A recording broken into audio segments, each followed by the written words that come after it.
ज़रा नम हो तो ये मिट्टी बड़ी ज़रखेज़ है। इकबाल के इस मिसरे की जीती जागती मिसाल हैं उर्वा ज़ुबैर, जिन्होंने आलमी सतह पर फिल्म मेकिंग में अपना नाम बनाया है और इस वक्त ये हॉलीवुड में तेज़ी से मकबूल होती पाकिस्तानी फिल्म मेकर के तौर पर जानी जाती हैं। उर्वा अब तक इंटरनेशनल कंपनीज़ के लिए 50 से ज़ायद कमर्शल्स बना चुकी हैं। इसके अलावा मगरब और मशरक़ी सकाफ़त के दरमियान फासले मिटाने में इनका कलीदी किरदार रखता है काम, और इनकी आने वाली फिल्म बानी भी इस मौजू की तर्जुमानी करती दिखाई देती है। तो मैं वक्त ज़ाया किए बगैर आपकी उर्वा ज़ुबैर से मुलाकात करवाती हूँ। अस्सलाम वालेकुम Urwa, welcome to our show. Thank you so much for your time. Walaikum assalam. Thank you so much for having me. Happy to be here. Urwa, first of all मुझे ये बताइएगा कि आपका इंटरेस्ट शुरू से हुआ था कि मैंने यही करना है, क्योंकि इतना पैशनेट इंसान तभी होता है जब उसने पहले से डिसाइड किया हो कि मेरा ट्रैक ये है और इसी में मेरा इंटरेस्ट है, मैंने यही करना है। I think मेरा इंटरेस्ट पैदा हुआ था, आई थिंक मैं अराउंड 7-8 साल की उम्र होगी, और मेरे फादर जो हैं हमें सिनेमा लेके जाया करते थे। उस वक्त सिनेमाज इतने इस्टेब्लिश्ड नहीं थे और मैं कराची में रहती थी, तो वो हमें अक्सर जो है फिल्में लेके जाया करते थे। और मैं ये बड़ी बड़ी हॉलीवुड की फिल्में उस वक्त सिनेमाज में देखा करती थी। तो वहाँ से मेरा इंटरेस्ट पैदा हुआ। उसके बाद मैंने ये पिक्सार और डिज्नी की फिल्में घर पे बहुत ज़्यादा देखना शुरू कर दी। आहिस्ता आहिस्ता जब मैं फिल्में या टीवी शोज देखा करती थी, तो मैं खुद से जो है उसकी एंडिंग या उसकी स्टोरी लाइन जो है वो अपने दिमाग में बनाया करती थी, प्लॉट करती थी। फिर जैसे जैसे बड़ी हुई, खुद से लिखना शुरू किया, लोगों से मुलाकात होती थी, तो उनकी एक्सपीरियंसेस, उनकी कहानी, एयरपोर्ट पे किसी को अफसरदा देख लिया तो उसकी ऊपर डे ड्रीमिंग करना शुरू कर दी। तो वहाँ से स्टोरी टेलिंग का और राइटिंग का जो है वो शौक पैदा हुआ। और जब मैं तकरीबन 16 साल की थी, तो मेरे फादर ने हमसे पूछा कि आगे क्या करना है। और उस वक्त होता था कि इंजीनियर, डॉक्टर, इन सारी फील्ड में चले जाएं। मेरा पायलट बनने का भी शौक था। तो उन्होंने एक बहुत सिंपल सी ट्रिक की, उन्होंने बोला अपनी आंखें बंद करो और मैं बहुत सारे सवाल पूछूंगा और बहुत फास्ट पूछूंगा, तुमने सोचना नहीं है, जवाब फौरन देना है।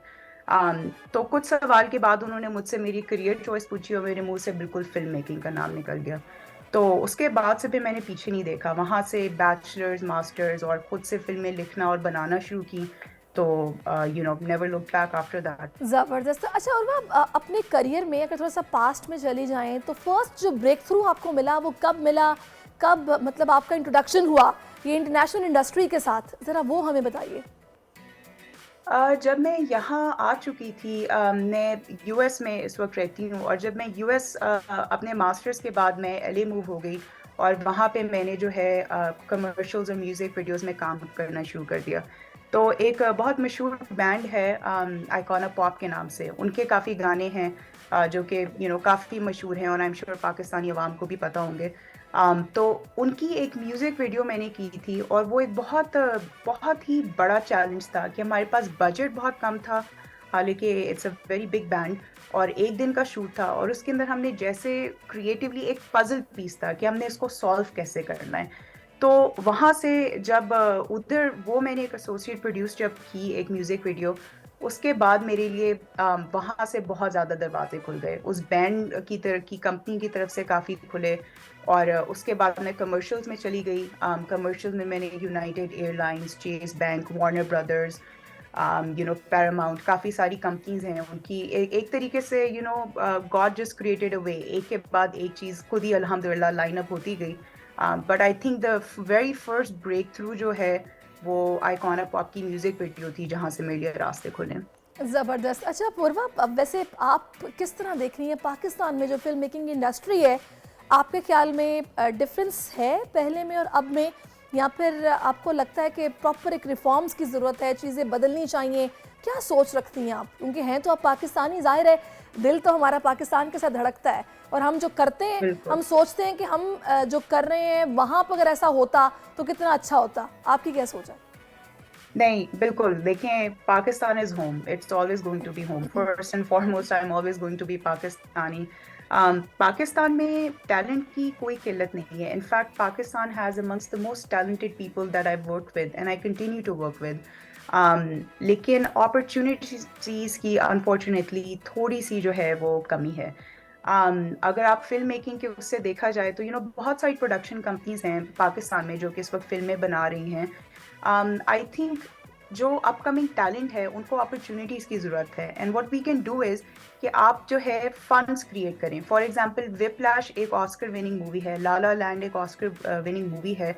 उसका जो डायरेक्टर है उसने एक शॉर्ट फिल्म बनाई, उसने सिर्फ एक सीन शूट किया और उस सीन को उसने as proof of concept use किया, डिफरेंट कंपनीज में जाके दिखाया और बोला कि मुझे ये फंडिंग चाहिए ये फिल्म बनाने के लिए।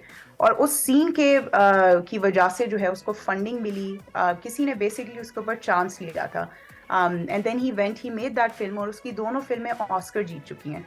तो I think similarly talent wise I think our country is amongst the top tier in all honesty। लेकिन अगर हमारी ही जो प्रोडक्शन कंपनीज हैं जो कि फीचर फिल्म्स बनाती हैं और हर साल ये जो 4-5 फीचर फिल्म्स चलती भी हैं हमारे, अगर ये थोड़ी सी ये अपॉर्चुनिटीज क्रिएट करें कि हमारी जो अपकमिंग टैलेंट है वो सही, आके स्क्रिप्ट पिच कर सकें, एंड इन बिल्कुल दैट ठीक केस कहा। हमारी प्रोग्रेस हो सकती सही। है। अच्छा उर्वा, मुझे ये बताएगा कि अभी जो आपका ये सकाफ़ती फ़ासले मिटाने का मिशन है, मैं चाहूँगी थोड़ा इस पर हमें बताएगा कि आपके ज़हन में क्या प्लान है, क्या सोच आप रखती हैं, किस तरह मिटाएंगी आप ये सकाफ़ती फ़ासले? देखिए, at the end of the day हम सब we are all looking for one thing which is understanding. अगर आप जनरेशन गैप ले लें, हमसे जो बड़ी आगे की जनरेशन है, या आप जेंडर गैप ले लें कि मर्दों औरतों के दरमियान जो there is a bit of a conflict with gender roles at times. At the end of the day everybody is looking for understanding कि हमारा पॉइंट ऑफ व्यू या हमारे पर्सपेक्टिव को कोई समझे या कोई एक्सेप्ट करे, कोई रिस्पेक्ट करे। तो बानी जो फ़िल्म है वो बेसिकली मेरी मदर की लाइफ स्टोरी से जो है वो इंस्पायर्ड है, लेकिन उसका मकसद जो है ना ह्यूमनाइजेशन है, ह्यूमन एम्पावरमेंट है कि हम हमारे दरमियान में ये जो सारे फासले हैं हम उनको थोड़ा सा कम करें, एक दूसरे की सोच को, एक दूसरे के पर्सपेक्टिव्स को ना सिर्फ समझें बल्कि एक्सेप्ट करें। And at the end of the day that's going to create love, a lot more love and a lot more peace very nice. Amongst अच्छा, ऑल ऑफ अस। बहुत अच्छे। अच्छा उर्वा, तो आपका यही प्रोजेक्ट है जो कि अब रिलीज़ होने वाला है या फिर इसके अलावा भी पाइपलाइन में कुछ है जो कि आ रहा है नाजरीन के लिए? एक्चुअली मेरे कुछ कमर्शियल्स हैं इस वक्त। एक 15 मिनट की शॉर्ट फिल्म है जो कि रिलीज़ होने वाली है इसी हफ्ते, और उसके अलावा कुछ 2-3 कमर्शियल्स हैं जो कि रिलीज़ होने हैं, लेकिन फीचर फिल्म मेरी इस वक्त ये जो है वो डेवलपमेंट में है और ये पाकिस्तान में इंशाल्लाह 1 साल के अंदर शूट होगी, और इंशाल्लाह आई एम होपिंग कि पूरी दुनिया में इसको रिलीज़ मिलेगी। अच्छा, आपकी मूवी तन्हा भी है, मैं चाहूँगी अगर आप उसके हवाले से कुछ हमें बताइएगा। बिल्कुल, पनाह जो है आई थिंक 2015 में हमने शूट की थी। हम कॉलेज के कुछ स्टूडेंट्स थे, एक बहुत टैलेंटेड डायरेक्टर हैं अली सुहेल जौहरा पाकिस्तान में। तो हम सब ने मिल के ये कॉन्सेप्ट बनाया था और उसके बाद हमने फिल्म की। उसके अंदर एक वन टेक का कॉन्सेप्ट के जो है कैमरा जो है वो एक ही कोई कट नहीं होता कि आप एक ही उसके अंदर पूरी एक सीन को शूट करें।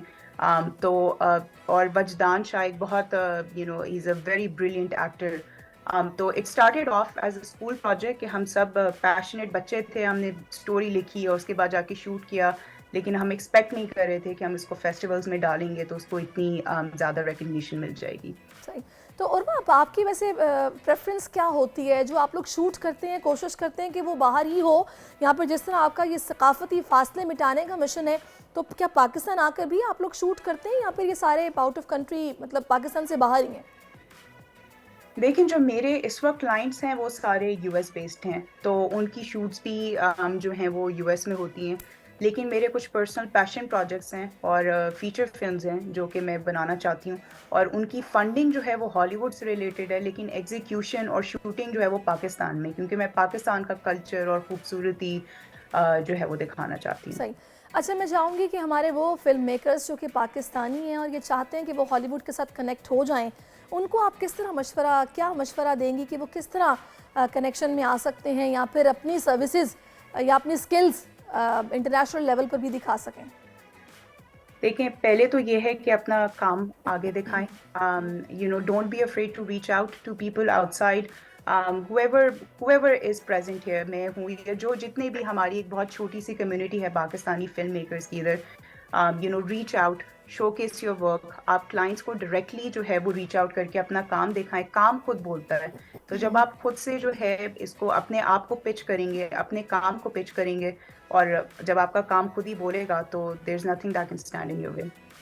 बहुत अच्छे। अच्छा उर्वा, हमारे यहाँ बहुत सारे ऐसे यंगस्टर्स हैं जिनका आप फिल्म मेकिंग में इंटरेस्ट है और वो ये चाहते हैं कि आप वो आगे पढ़ने के लिए बाहर के ममालिक में भी जाएं और अपना नाम बनाएं। उनके लिए आप क्या मशवरा देंगी? क्योंकि बहुत सारे बच्चे ऐसे भी होते हैं जो कंफ्यूज होते हैं, उनको नहीं समझ आती, वो किसी को देख के इंस्पायर तो होते हैं लेकिन उस तरीके से इंटरेस्ट से नहीं काम कर पाते हैं, उस लेवल का नहीं कर पाते। तो जिस लेवल पर आप हैं, मैं चाहूँगी कि यहाँ तक आने के लिए क्या सोच होनी चाहिए, कुछ अगर आप उनको टिप दें। देखिए, फ़िल्म मेकिंग जो है ना एक बहुत मैड करियर चॉइस है, क्योंकि इसमें कोई सुकून नहीं है, इसमें कोई 9 टू 5 नहीं है। इसके लिए आपके पास पैशन होना बहुत ज़्यादा ज़रूरी है। अगर आपकी नींद खून आप एक करके किसी फ़िल्म को बनाना चाहते हैं और आपका पैशन है उसके अंदर, तो ये सबसे पहले तो आपके अंदर ये चीज़ होनी चाहिए। दूसरा ये है कि अब आप यूनिवर्सिटीज़ भी जो है वो अटेंड कर सकते हैं फ़िल्म मेकिंग सीखने के लिए, लेकिन वहाँ पे लिमिट नहीं करें अपने आप को। कैमरेज़ खरीदें या रेंट करें और खुद ही बाहर निकलें। कहानियाँ लिखें, शूट करें। शुरू में कोई भी अच्छा नहीं होता। Practice makes it perfect, right? तो आप जितना बाहर निकल सकते हैं, प्रैक्टिस कर सकते हैं, उसको उसको just keep on doing it. और अगर आपको रिकॉग्निशन नहीं भी मिल रही तो उससे आपने डिसहार्टन नहीं होना, आपने बस आगे बढ़ते जाना है। और अब इसके बाद अगर आप यूनिवर्सिटीज़ अटेंड कर रहे हैं और वहाँ से एजुकेशन फ़िल्म मेकिंग की ले रहे हैं, तो आप बाहर के मुल्कों में जो है वो स्कूल्स में अप्लाई कर सकते हैं, बैचलर्स के लिए, मास्टर्स के लिए। स्पेशली अगर आपके पास कोई पोर्टफोलियो हो कि आपने अपने 4 साल के बैचलर्स में जो फ़िल्में बनाई हैं, काम की हैं, या नहीं भी किया बैचलर, तो खुद से आपने कैमरेज़ उठाए हैं और आपने खुद जो है फ़िल्में बनाई हैं, उनको भेजें। क्योंकि जो बाहर के जो मुल्क हैं ना, एक तो उनके पास कोटा होता है स्कॉलरशिप्स का, और दूसरा ये कि वो आपकी किसी उसको रेज़्यूमे को नहीं देख रहे, वो आपके काम को देख रहे हैं। तो जब वो आपको ये देखते हैं कि जी इसके अंदर स्टोरी टेलिंग की काबिलियत है, तो आपको स्कॉलरशिप्स भी मिलती हैं। उसके थ्रू दैट आप बाहर मुल्क में जा सकते हैं, एजुकेशन ले सकते हैं, और उसके बाद you can flourish and start your career in foreign countries. सही। अच्छा मुझे ये बताइए कि अब तो डिजिटल दौर है और हम लोग पाकिस्तान में बैठे ऑनलाइन भी कहीं भी कनेक्ट हो सकते हैं और कोशिश कर सकते हैं कि हम, और बहुत सारे ऐसे लोग हैं भी जो कि यहाँ पर बैठे लेकिन सर्विसेज बाहर प्रोवाइड कर रहे हैं, उनका काम पसंद किया जा रहा है। ये किस तरह मुमकिन हो पाएगा? अगर कोई फिल्म मेकर है और वो ये चाहता है कि उसके काम को बाहर पजीराई मिले, तो वो ऑनलाइन यहाँ बैठ के कैसे काम ले सकता है जो कि बाहर से अगर उसको मिल जाए? देखिए, मैं फिर से अपने एक बहुत अच्छे दोस्त अली सुहेल की एग्जांपल दूंगी। वो पाकिस्तान में ही बेस्ड हैं, लेकिन क्योंकि उन्होंने अपना काम बाहर के मुल्कों की प्रोडक्शन कंपनीज को दिखाया है, तो बाहर के मुल्क की जो कंपनीज हैं वो उनको हायर करते हैं, एयर ट्रैवल प्रोवाइड करते हैं, होटल लॉजिंग प्रोवाइड करते हैं। क्योंकि आपने by the end of the day आपने क्लाइंट को अपना एक विजन दिखाना है, आपने एक कॉन्सेप्ट दिखाना है। कहानी सिर्फ बतानी है, क्या कहानी बतानी है, उससे बढ़ के आप कहानी कैसे बता रहे हैं, ये एक सबसे बड़ा it's the most important element, जो कि बहुत सारी फिल्म मेकर जो हैं वो थोड़ा सा प्रायोरिटाइज नहीं करते। तो जब आप अपना काम बाहर दिखा रहे हैं, कनेक्शंस बना रहे हैं, कुछ टाइम लगता है, लेकिन एक बार आपको अपॉर्चुनिटी मिलेगी, जब आप एक दफ़ा उसको एक बहुत अच्छे तरीके से इस्टेब्लिश कर सकते हैं अपने आप को, तो वो बार बार रिपीट होगी और वहाँ से आपके लिए बहुत ज़्यादा दरवाजे भी खुलेंगे। सही। Thank you so much Urwa Zubair, आपने अपना कीमती वक्त हमें दिया और आपने बड़े अच्छे इस पर जो न्यू कमर्स हैं उनके लिए भी बड़े मुफीद आपने मशवरे दिए हैं, उनको समझाया है कि उन्हें किस तरह से काम करना है और कैसे वो इंटरनेशनल लेवल पर अपने काम को शोकेस कर सकते हैं और उनको पजीराई मिल सकती है। Thank you so much. Subscribe करें और बेल दबाएं ताकि कोई खबर रह न जाए।